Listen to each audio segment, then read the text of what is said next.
जय गौ माता। आज हमारे साथ डॉक्टर उज्जवल पाटनी सर विश्व गीता गौधाम एवं पक्षी घर में आए हैं और बाई चांस आज मौसम बहुत ही सुहाना, जिस प्रकार से बाबूजी ने ये गौशाला बनाई है उसी प्रकार से आज मौसम पाटनी सर का वेलकम कर रहा है। पाटनी सर, आपको ये गौशाला में आके कैसा फील हुआ? आप इस गौशाला के बारे में हमारे लिए क्या बोलना चाहेंगे? तो इस गौशाला के अंदर पैर रखते साथ जी मौसम इतना शानदार हो गया जी और मैंने आपको घुसते घुसते एक बात कही कि यहाँ की वाइब्रेशंस बहुत पॉजिटिव है। जी और सबसे बड़ी बात मैं गौ माता के एंगल से देखता हूँ। जी इतना सुंदर रहने की जगह, चारों ओर से खुला खुला जी नेचर के बीच में एक तरीके से वो है। तो मैं श्री गोपाल प्रसाद जी सुल्तानिया को खूब सारी बधाई देता हूँ जी कि इतना शानदार गौशाला का उन्होंने निर्माण किया। और मैं सोचता हूँ कि इससे जनता को भी बहुत बड़ी तादाद में जोड़ना चाहिए ताकि लोग अपनी बर्थडेज पे, अपनी एनिवर्सरी पे आकर गौ सेवा कर सकें। बहुत बार लोगों के मन में इच्छा होती है, लेकिन बहुत सारी गौशालाएं इतनी अनहाइजीनिक होती है कि वहां पर जाके गौ सेवा करना सबके लिए उतना सहज और सरल नहीं होता। तो इसको मैं 5 स्टार और 7 स्टार गौशाला कहूँ तो ज्यादा अच्छा है कि गायों के लिए भी 5 स्टार 7 स्टार और सेवा करने वालों के लिए भी। और सबसे बड़ी बात, मैं तो वाइब्रेशंस में बहुत ज्यादा यकीन करता हूँ। तो अच्छी नीयत से, अच्छी सोच से, अच्छी भावना से इस गौशाला का निर्माण किया गया है और ये इस वक्त यहाँ बैठ के मेरे को महसूस हो रहा है। तो मैं ये महसूस होने वाली फिलॉसफी में बहुत यकीन करता हूँ। तो इसमें दोनों चीजें, वाइब्स भी बहुत अच्छी है, जगह खुली खुली है और दूसरा इसका जो मिशन है वो भी थोड़ा अलग है। आप एक्सीडेंटल गायों को ला रहे हैं तो अक्सर लोग किन गायों को छोड़ देते हैं। यदि किसी का भी एक्सीडेंट हो गया तो बोलेंगे यार इनका बछड़ा कौन पाले, इनको रहने दो। लोग चाहते हैं स्वस्थ गाय आए, या लोग चाहते हैं कि भाई ऐसी गाय आए जिनका कोई प्रोडक्ट यूज में आ सके, कोई ऐसी गाय जिसको लाके इलाज कराना है, उसकी सर्जरी कराना है, उसकी दवाई कराना है। ये मतलब गौशाला में भी 10x एफर्ट जी। तो यदि आप यहाँ पे डॉक्टर रख रहे हैं, यदि आप यहाँ पर पूरी मेडिसिन जैसा कि मैंने अभी देखा रख रहे हैं, आप उनकी सर्जरी, ट्रीटमेंट, ऑपरेशन के लिए जगह बना रहे हैं, अमेजिंग, खूब सारी बधाइयां। और आपको, सुधीर, आपको और शरद को, इसको आप छत्तीसगढ़ की नंबर 1 गौशाला बनाओ। मतलब ऐसी गौशाला बनाओ कि लोग देखने आए। बिल्कुल सर, आपका मार्गदर्शन, जैसा आपने बताया कि एक तो इंडिया की जो बेस्ट गौशाला है वहां विजिट करके आप आइए और उस तरीके से देखिए। इस गौधाम के पीछे हमारा जो विजन है सर, वो ये है कि सिर्फ ऐसी गौ माताओं की सेवा करना जो एक्सीडेंटल है या बड़ी बीमार, जिनको किसान या अन्य लोग निकाल देते हैं, जो दूध नहीं देती। इसमें आपका एक गाइडेंस ये दीजिए सर कि कुछ धर्म संकट में हम ऐसे फंसते हैं कि हमको लोग, हमारे नजदीकी लोग आके बोल रहे हैं कि हमारे पास स्वस्थ गौ माताएं ज्यादा हैं, कुछ 2-4 गौ माताएं आप क्यों नहीं रख लेते, और वो यहाँ पर जो गौ माताएं हैं उनको भी दूध मिल जाएगा बच्चियों को, प्लस यहाँ जो स्टाफ है उनके लिए चाय पानी, आने जाने वालों के लिए चाय पानी बन जाए। तो मैं व्यक्तिगत रूप से इसमें डिसीजन नहीं ले पा रहा हूँ कि अपने लोगों को क्या जवाब दूं। या इसके अलावा हम गौशाला के संचालन में आप पूरे देश में भ्रमण करते हैं, वर्ल्ड ओवर आप घूमते हैं, तो किस तरह से हम गौशाला में हम अपने विजन को और अच्छे से देखिए, सबसे पहले ना आप देश की 2-3 टॉप गौशालाएं देखिए जिसमें बहुत बड़ी जगह ना हो कि 1000 गायें, ऐसा नहीं, जो 2, 5, 10 एकड़ में बनी हो, 100-200 गायों को लेके चल रही हो, जो जहाँ का मैनेजमेंट सबसे बेस्ट हो और जो सबसे लॉन्ग टर्म तक सरवाइव कर रही हो। क्योंकि बहुत सारी गौशालाएं बंद भी हो जाती है या बहुत सारी गौशालाओं को डोनेशन आना बंद हो जाता है, तो वहां पे सर्वाइवल का संकट आ जाता है।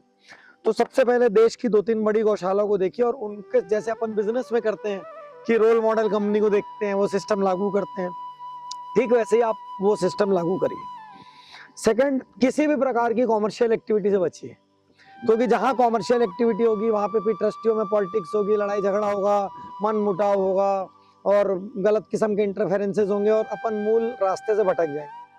तीसरी चीज, आज आपने किसी की स्वस्थ गाय ले ली तो कोई कितना ही बोले, कल कहीं ना कहीं वो बोलेगा कि मैंने स्वस्थ गाय दी, वो उम्मीद करेगा कि भाई थोड़ा दूध हमारे यहाँ भी भेज दो, फिर किसी एक ट्रस्टी के जाएगा, 2 और बोलेंगे हमारे यहाँ भी भेज दो।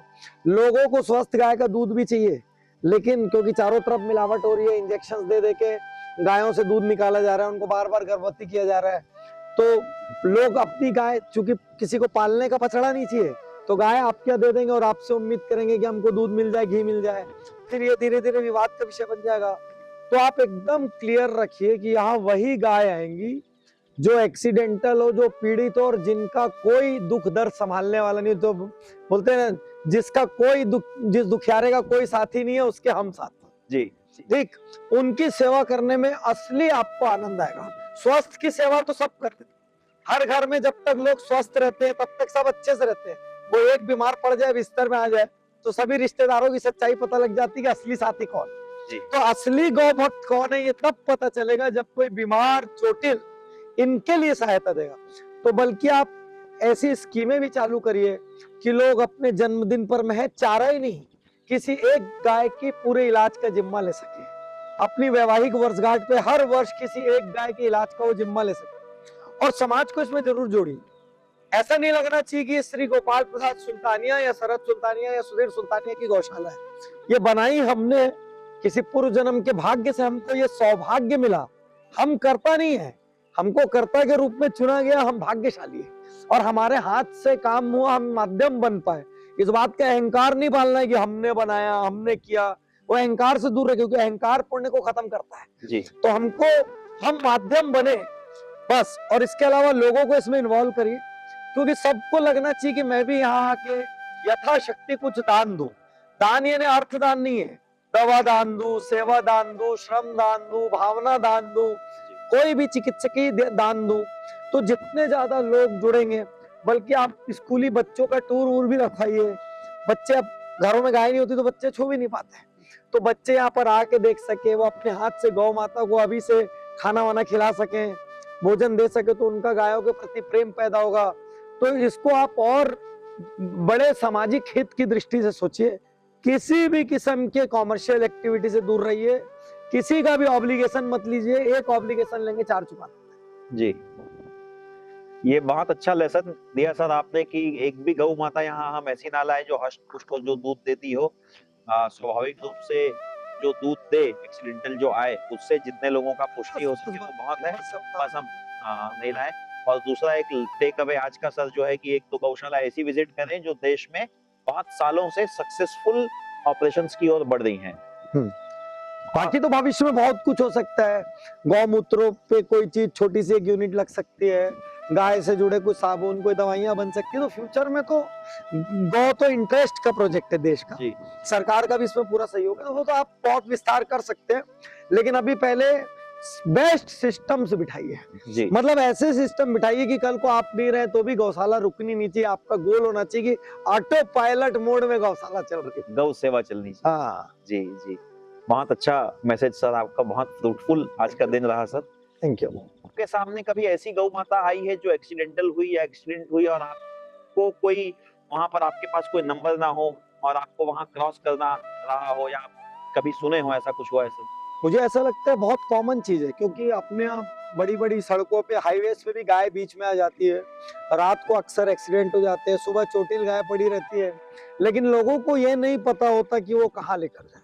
जी, तो आपका जो भी फोन नंबर है वो आप मेरे को बेहतर बताएंगे, लेकिन आपका जो भी फोन नंबर है, कॉन्टेक्ट एड्रेस है, वो समाज में इस तरीके से फैला होना चाहिए, अलग अलग संगठनों को मालूम होना चाहिए कि यदि कहीं कोई गौवंश चोटिल दिखे, घायल दिखे, तो तत्काल आपके यहाँ फोन लगा सकें और आपके यहाँ से बहुत तेजी से एक्शन होता हो। इनफैक्ट आपके सामने से हाईवे चल रहा है, इस हाईवे में यदि 5-5 किलोमीटर के बाद एक छोटा सा आप बोर्ड लगवा दें 2x2 का सड़क के किनारे कि यदि कभी कोई गौवंश चोटिल दिखे तो इस नंबर पर फोन लगाएं, हम तुरंत उसकी व्यवस्था करेंगे। तो ये आपका बहुत बड़ा योगदान होगा। मुझे उम्मीद है आप इस दिशा में कुछ कर रहे होंगे। हाँ सर, हमने एक रेस्क्यू टीम और रेस्क्यू हेल्पलाइन नंबर स्पेसिफिकली जारी किया है सर, जो सिर्फ ऐसी गौ माताओं को रेस्क्यू करने का काम करेगी जो चोटिल है, बीमार है या घायल है। तो वो हेल्पलाइन नंबर मैं आपके इस शो के उससे, आपके इस लाइव के उससे 9200045100 9200045100 गौशाला के एड्रेस का लिंक और ये मोबाइल नंबर इस वीडियो के कैप्शंस में दिया हुआ है। सभी से मेरा ये रिक्वेस्ट है इस वीडियो के माध्यम से कि आप रायपुर के आसपास जहां भी कोई चोटिल घायल अवस्था में गौ माता देखें, इस गौशाला में आप हमको फोन कीजिए, हम रेस्क्यू करके लाएंगे और सेवा करेंगे।